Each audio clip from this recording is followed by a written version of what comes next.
Yes. Yes, I have a story to share. Here, give. Hey, you guys sitting there? Are you comfy? You want to bring your cushion or anything? Okay. Yes, I have a story that I do love all animals and am very sensitive and understanding with them and feel that I talk back and forth with them as well. Yes. I'm going to share the first one is about crickets. In Arizona, we have lots of crickets, and Yes. many Arizonians here would know that. Right. When I was a little girl, I was about 7 years old, when they would turn out the lights at night, I would see spiders in the room, and I think it was just because of the darkness coming on. Yeah. And that was keeping my family up because I was crying, and when they would ask me what was I crying about, I would say, I see the spiders and they're going to get me. Yeah. So that went on for about 2 weeks, and they were trying to comfort me. Nothing helped. And then my father says, this has got to stop because I've got to work and you're disturbing the family. Yeah. So he said, I'm going to go out and I'll be back in a minute. Yeah. So he came in from the outside, and he had his hand like this, and he says, I want you to look at my hand. And he was holding it like this, and he says, what I have in my hand is going to eat all those spiders and you're going to be okay. Oh, just like that. And when he opened his hand, it was a cricket. Oh. It was a cricket, but it worked. It really took away all my fears, and I had no problem. And how this pertains to the story of crickets in Arizona is that I used to do energy work at one time on my path. And the crickets, I always loved crickets for that reason. Yeah. And so I would always try to help crickets from that point on. And even to the point when I would see them in trouble, I would help them, put them outside. Yeah. So that's the story with crickets. And then two birds, I feel a very closeness with birds as well. And have an understanding with them. For example, we have birds in our yard for sure. And we have one we named him Butler. And he seems to be the one that's his territory, so he watches the whole territory. And he actually comes and sings to me every morning. That's good. Yeah, sings good morning to me. And we're all familiar about St. Francis of Assisi. There's a story out by Greek author Konstantin Zakis, and it's a story of St. Francis' life. And in the end, he turns into a sparrow. And so when I read that story, I wanted to give everything I had away, but I also was drawn to him because I love birds. And so when I read that, and at the end of the story he turned into a sparrow, I was always accompanied by many birds after that. And they would come to me at all times, and I would ask them, I'd say, are you St. Francis? What did they say?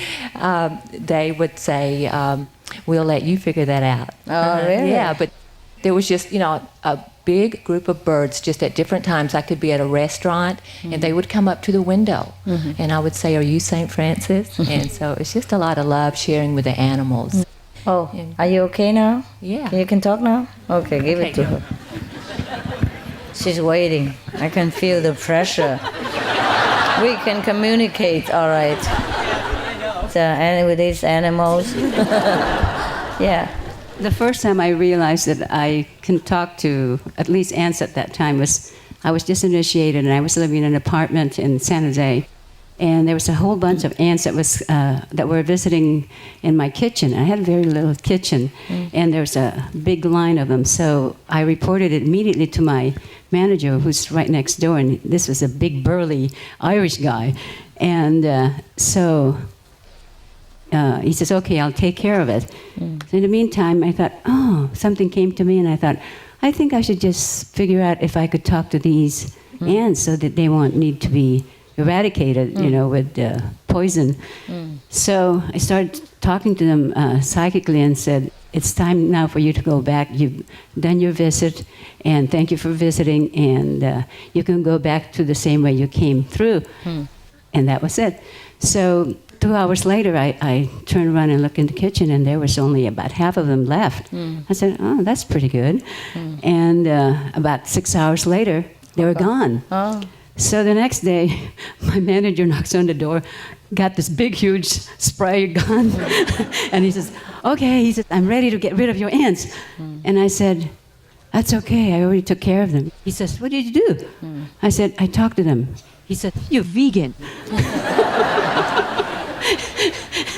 He found out I was vegan a few days before that. He knows that. And another story, but I guess I tend to gravitate toward ants because the second time we went to a 2-day retreat in LA, and by the bookstore there was a cemented area where people put their big tents.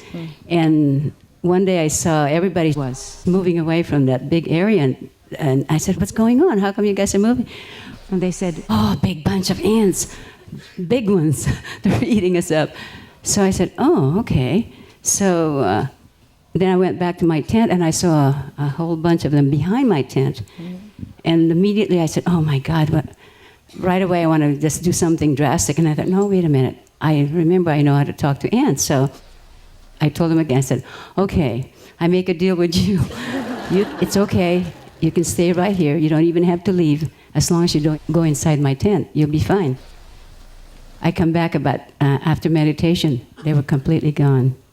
They left. And then my last story I had was with my mom. I lived with my mom, and she had this big house. And one afternoon, she had all these flying ants in the family room. And I saw her coming with this big fly swatter and a spray gun. And I said, wait, Mom. I said, let me take care of them. And she said, "Oh, what are you going to do?" I said, I kind of didn't want to tell her.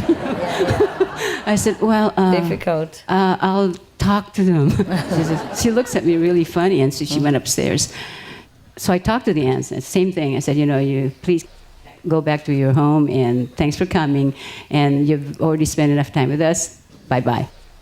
So I check them out I went to bed, and I come back downstairs at midnight.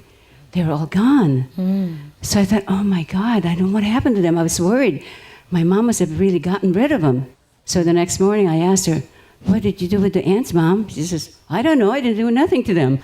I said, "Oh my God, they did listen to me." Yeah, that's good. So from then on I knew that I could talk to them. And You can talk all right, but the thing is whether they answer back. You see what I mean? Now Whether you can hear them. We all can talk to them. Right. It's just that we cannot hear them. That's a special gift. I was able to hear a parrot that was visiting a vegan restaurant in San Jose. Oh. We had one that visits there every day.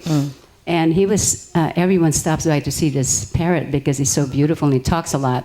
He says all kinds of words. And one day, nobody was paying attention. Everybody's so noisy. And he started screaming, like talking to someone, and nobody paid attention. So I started talking to him from a distance. And so we were talking back and forth, and nobody was there. He wanted some attention. So I just started talking back, and I didn't realize that I was understanding what he was saying, and his words were inaudible to other people. But I could hear the words exactly, and I was talking back to him, and I was acknowledging him. In English? In English. Oh, not inside, but outside. Outside too, at the same time. Okay. Yeah. So that parrot belonged to somebody? One of the disciples, and he comes to visit and eats there at the restaurant every day.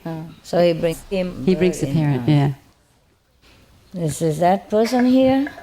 No, he didn't come. Okay. Yeah? Is that you? Is it your parrot? No, I just talked to my dog. You talk to your dog? What did he say to you? He's living my home already 13 years. I know, but does he talk to you? Yeah, mostly I understand he's very smart and so gentle, the dog. He's vegetarian for 10 years. Mấy người đi đâu vậy? Đi về hả? Oh, it's time to go, right? Yeah, every time my friend comes to my home, sees the dog, he just says he has like human eyes. Human eyes. Yes, he looks like a human, very smart dog. Mostly, he can pick my mind very exactly.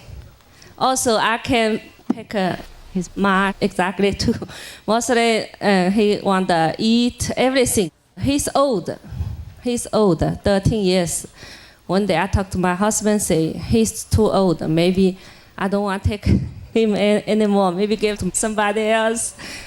After that, the eyes were so sad. Always inside say, please, please, please, don't give me away. Always say like that. Always say, oh, please, please, please, please, please. So one day I say, okay, I will take care of your whole life. After he was so happy. Oh. Yeah. Oh. He also take care of me very smart. Yes. One day I'm leg was broken. He just sit in my bedroom, look at me every day, stay there. Oh. Yeah.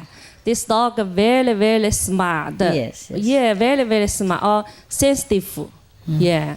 The eyes, just like a human eyes. Okay. Look.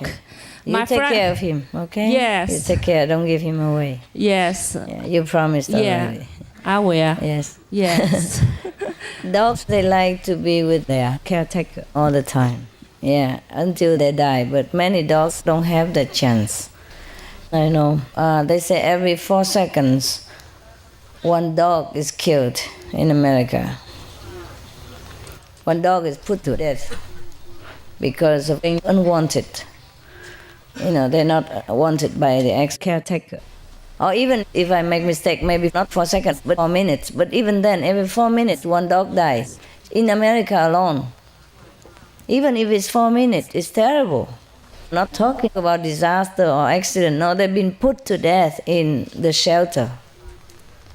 Just say 4 minutes, in case I'm wrong, in case I make mistake between 4 minutes and 4 seconds. But every 4 minutes, as I'm talking to you now, hundreds of them have already died. A very miserable death. If you have to put your dog to sleep for any reason, because he's sick or too old or something, you talk to him, tell him what's going on. Yeah? Don't just throw him in the clinic, let him do it or something like that. Yeah, mostly he don't like the take shower. So right now his body has something else, sickness, problem. So I more shower. So he just listening, just let me shower all the time. Yeah. Yeah, he understands. Yeah, if you explain. Yeah, then- just like my kids understand. Very Yes. smart dog. Yes. Yeah, the All animal. dogs are smart, believe Yeah. me. When you love him, there is a response, always. Yes. When you talk to the animals, sometimes you can talk to them, but you cannot always tell them what to do, of course. But at least, he knows that you care. Even if you cannot communicate psychically, even if you cannot hear what he responds, you try your best and talk to him in English. And while you're talking, he understands, because you form a picture in your mind what you're talking about. There's a relation between what you're saying and what you're thinking inside, you see? For example, if I want to ask the brother, please bring me a cup of water, then in my mind there is a cup of water, you see? And that's what he understands. It's just that if we don't have the gift, we cannot understand back what he says to us. Not so obviously, but we could have feeling and intuition, and that's a different thing. But like the sister here, she really can talk to animals if she wants to. Okay? All right, I have to work, so I see you later. Hey, let's go talk to my dogs. I'm going to test her. Okay, the Vietnamese, I see you later after you eat, okay? Yeah, maybe a little later because we're late, okay? So I let you eat first. And instead of 5:30, maybe 6 or 6:30, yeah?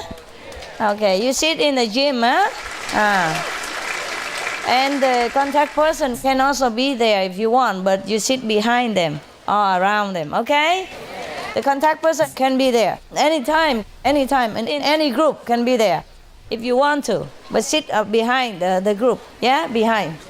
And the Vietnamese, anybody, some sit on the stage, some sits down there because we don't have enough stage. Ta-da, see you.